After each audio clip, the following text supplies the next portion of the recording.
नमस्कार दोस्तों, मैं प्रभात।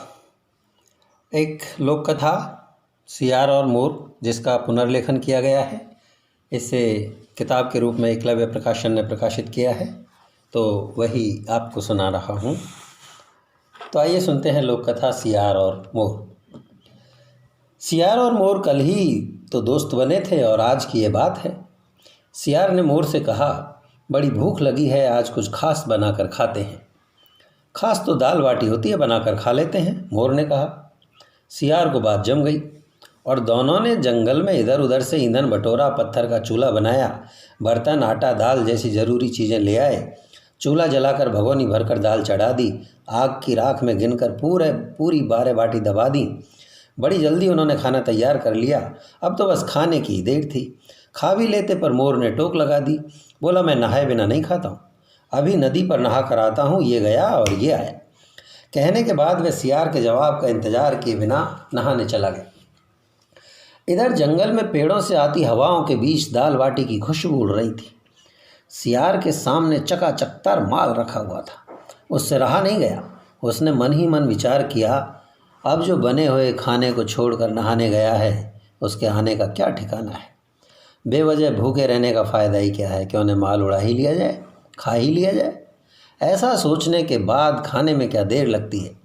सियार ने 1 बाटी खाई, 2 खाई, 4 खाई, 6 खाई।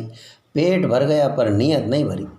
वह पूरी 12 बाटी खा गया और कटोरा भर दाल को भी अकेला ही चढ़ा गया। इतना खाने के बाद उसका पेट फूल कर कुप्पा हो गया तो हो जाने दो, ऐसा सोचते हुए वो वहीं छाया देखकर सो गया। मोर आया तो देखा कि यहाँ तो आलम ही दूसरा है। दाल की भगोनी खाली पड़ी है, बिखरी हुई राख पड़ी है, बाटियों का कहीं नामो निशान नहीं है। यह देख देख कर उसका खून उबल रहा था और चेहरे पर घोर आपत्ति के भाव थे।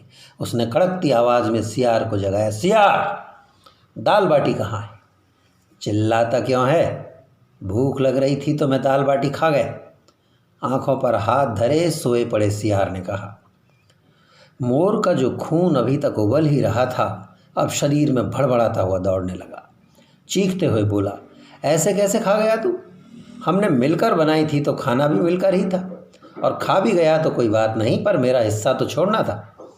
ऐसा करता हूँ मैं तुझे भी खा जाता हूँ, फिर न तुझे भूख लगेगी न तू चीख चीख कर हिस्सा मांगेगा। सियार की बात सुनकर मोर के तो होश उड़ गए।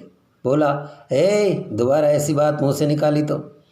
मोर अपनी बात पूरी करता इससे पहले ही सियार झपट्टा मार कर मोर को खा गया। असल में वो उसे साबुत ही निगल गया। उसका पेट फूलकर तुम्बे की तरह हो गया। अब उसकी आंखों में नींद कहाँ और नसों में आराम कहाँ। अब तो पूरा जंगली बन चुका था। वह उस जगह से आगे बढ़ गया।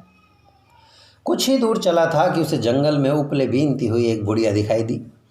सियार ने दूर से ही बुढ़िया को डपटते हुए कहा, बुढ़िया, हट जा मेरे रास्ते से। बुढ़िया बोली, चला जा, नहीं तो टोकरी की फेंक कर मारूंगी अभी। तो फिर जाएगा पैं पैं करता, बड़ा है रास्ते से हटाने वाला। सियार और भी निडर होकर बोला, बुढ़िया, तो अभी जानती नहीं है मैं कौन हूँ? खूब जानती हूँ तुझे और तेरे जैसों को। शाम को पड़े हुआ रोने वाला गेदुआ ही तो है तू। नहीं बुढ़िया, नहीं जानती तो अब जान ले, मैं वो हूँ जिसने 12 बाटी खाई, 1 कटोरा दाल खाई, मासूम सा मोर खाया, और ज़्यादा बकवास करेगी तो मैं तुझे भी खा जाऊँगा। कहते हुए वो उस बुढ़िया को भी खा गया। अब तो उसका पेट फूल कर सुराही हो गया। सुराही से पेट को लेकर वो जंगल में आगे बढ़ा। आगे जंगल में उसे वो मिला, क्या कहते हैं उसे, वो गाय का बछड़ा। हाँ, उसे एक गाय का बछड़ा मिला और बछड़े को देखते ही वह बोला, बछड़ा, तेरे मन में होगा तू तगड़ा, हट जा मेरे रास्ते से। बछड़े ने विनम्रता से कहा, भाई साहब, मैं आपके रास्ते में कहाँ हूँ?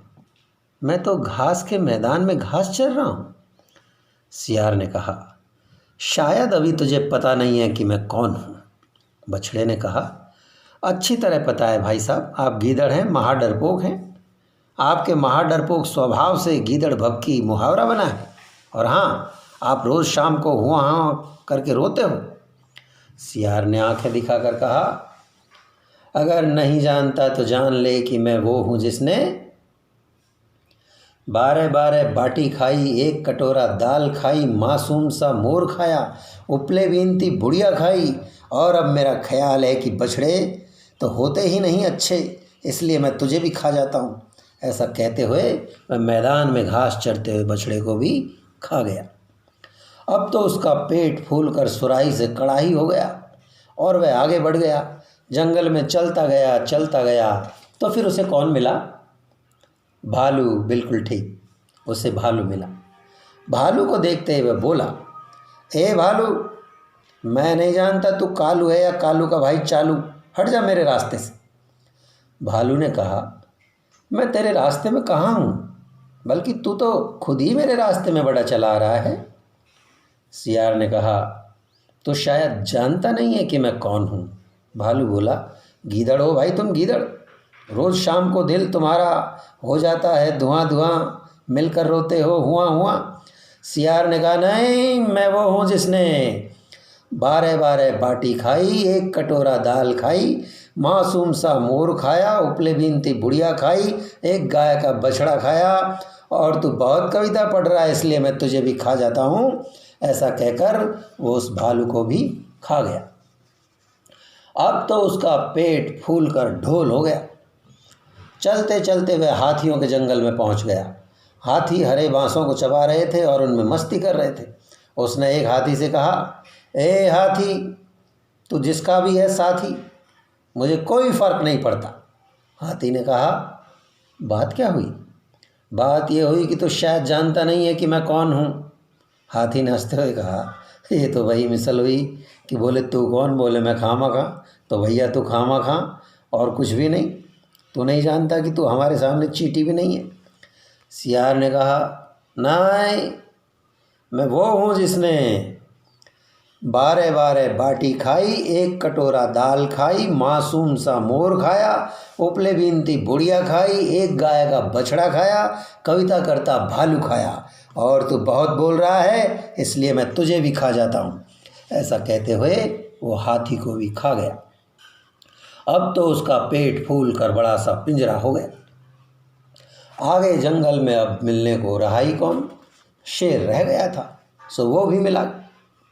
शेर किसी शेर की तरह धीरे धीरे कदम धरता इधर ही आ रहा था। शेर को सामने से आते देखते ही सियार बोला, ए शेर, तेरे बिकवा दूंगा बेर। शेर ने कहा, क्यों फड़फड़ा रहा है? एक पंजा मारूंगा तो तेरा पदड़ का निकल जाएगा। सियार ने कहा, तुझे अभी पता नहीं है शायद कि मैं कौन हूँ। तेरे बारे में पता करके करना भी क्या है, कहते हुए शेर चलता रहा। सियार ने कहा, नहीं, मैं वो हूँ जिसने 12 बाटी खाई, 1 कटोरा दाल खाई, मासूम सा मोर खाया, उपले बीनती बुढ़िया खाई, 1 गाय का बछड़ा खाया, कविता करता भालू खाया, हाथी दल का हाथी खाया, और तू ज़्यादा ही शेर बन रहा है इसलिए मैं तुझे भी बता देता हूँ कि आखिर मैं चीज़ क्या हूँ।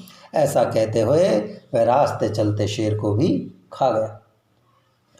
अब तो उसका पेट फूल कर तंबू हो गया। उसे अब एक एक डग चलना भारी हो रहा था। सामने नदी बह रही थी। वह बड़ी मुश्किल से नदी तक पहुंचा। अंतरिक्ष में उड़ने से पहले कोई रॉकेट जितना पेट्रोल पीता है वह तो कुछ भी नहीं। वह तो शूं करके नदी का सारा पानी पी गया। आप जानते हो, नदी में मछली अगर मगर जो कुछ भी था सब उसके समेत वो नदी को ही पी गया। अब उसका पेट फूल कर क्या हो गया, क्या कहा जाए। कहना हो तो कहना होगा कि उसका पेट फूलकर एक प्रायद्वीप हो गया। वह दूर उन बादलों की छाया में जाकर सो जाना चाहता था, पर चले कौन और चले तो चले कैसे। उसने मुड़कर एक ही डग भरा था कि मानो कोई भूकंप आया हो। वह भड़बड़ाकर धरा पर धराशायी हो गया। उसका विशाल पेट फट गया। उसमें से सारी चीज़ें निकल निकल कर अपनी अपनी जगह भागी। आपको तो पता ही है कौन कौन भागा। 12 बाटी भागी, 1 कटोरा दाल भागी, मासूम सा मोर भागा, उपले बीनती बुढ़िया भागी, एक गाय का बछड़ा भागा, कविता करता भालू भागा, हाथी दल का हाथी भागा, रास्ते चलता शेर भी भागा, नदी का सारा पानी भागा। अब अपना फटा पेट लिए सियार पड़ा था धरती पर। तभी कहीं से उड़ती हुई बुनकर चिड़िया आई। वह तिनकों से करती थी अपने घोंसले की सिलाई, सो वह सिल न जानती थी। उसने सोचा, मैं बेचारे सियार का पेट ही सिल देती हूँ। उसने सियार का पेट सिल दिया। सियार सिला हुआ पतला सा पेट लेकर वापस खड़ा हो गया। अब उसे किसी मासूम से मोर की तलाश थी, जिसके साथ मिलकर वह खाना बना सके। वह फिर चल पड़ा और आगे उसे फिर से एक मासूम मोर मिल गया। फिर वही सब होने लगा। दिन होता है, रात होती है, पर सियार की ये कहानी कभी खत्म नहीं होती है। धन्यवाद।